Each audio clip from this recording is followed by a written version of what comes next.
Madam, first of all మీరు చీరల గురించి మాట్లాడారు కదా. నిన్న రేవంత్ రెడ్డి గారు అయితే చీరలు పంచడం జరిగింది. దాని గురించి చెప్పాలంటే చీరలు పంచండి, తప్పులేదు, కాదంటలేదు. కానీ దాని సారే రూపంలో ఆడపడుచులకి ఇస్తానాడో ఎంతవరకు కరెక్ట్? మీకు సారే అంటే అర్థం తెలుసా? సారే అంటే పుట్టింటి వాళ్ళు ఒక పద్ధతి ప్రకారం ఇచ్చే ఒక ప్రక్రియ. దాన్ని మీరు ఎవరో జయంతి సందర్భంగా, ఎవరో వర్ధంతి సందర్భంగా ఇవ్వడం అనేది మా అబ్జెక్షన్.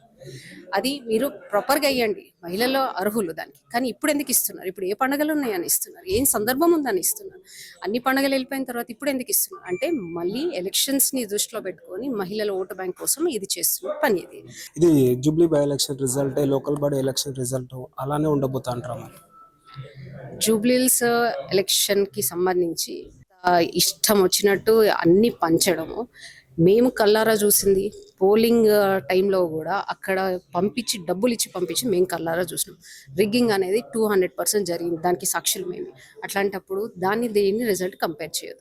లేదా ఏవైతే హామీలు కాంగ్రెస్ ప్రభుత్వం ఇచ్చిందో అది ఇప్పటివరకు నెరవేర్చలేదు. కాబట్టి మహిళలందరూ కూడా స్ట్రాంగ్గా ఫిక్స్ అయ్యారు, ఈసారి కాంగ్రెస్ ప్రభుత్వం రావద్దు, భారతీయ జనతా పార్టీ ప్రభుత్వం రావాలని చెప్పేసి వాళ్ళు ఫిక్స్ అయ్యారు.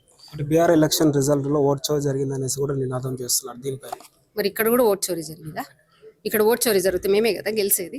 బీహార్లో మాత్రం ఎందుకు? ఇక్కడ కూడా మరి అట్లాంటప్పుడు ఇక్కడ కూడా అదే మేము డెవలప్ చేసి ఉంటే ఇక్కడ కూడా ఈజీగా గెలుస్తుండే కదా. మేము ఇంత తక్కువ ఓట్లతో ఎందుకు ఓడిపోవాల్సి వస్తుంది? సో వాళ్ళు మాట్లాడేది సెన్స్ లేని వాళ్ళు మాట్లాడేదానికి నేను కామెంట్ చేయాల్సిన అవసరం. ఫైనల్గా రేవంత్ రెడ్డి పాలన అంటే ఎట్లా ఉంది? రేవంత్ రెడ్డి పాలన ఆడ పైన ఆయన పాలన ఎట్లుందో సేమ్ ఆయన శిష్యుడి పాలన కూడా ఇట్లానే అన్నది.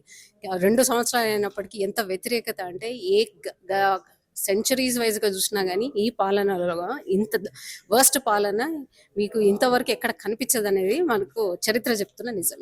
నెక్స్ట్ ప్లానింగ్స్ ఏంటి? నెక్స్ట్ ఇప్పుడు లోకల్ బాడీ ఎలక్షన్స్, ఇప్పుడు ఏవైతే ఆయన చీరలు పంచి మభ్యపెడుతున్నారో అవన్నీ ప్రజల దృష్టికి అంటే మా కేంద్ర ప్రభుత్వ పథకాలన్నీ కూడా మహిళలకు అందించే విధంగా మా కార్యాచరణ ఉండబోతుంది. మేము వాళ్ళకి డైరెక్ట్గా అందించే విధంగా మేము ఒక ప్లాట్ఫామ్ని క్రియేట్ చేస్తాం.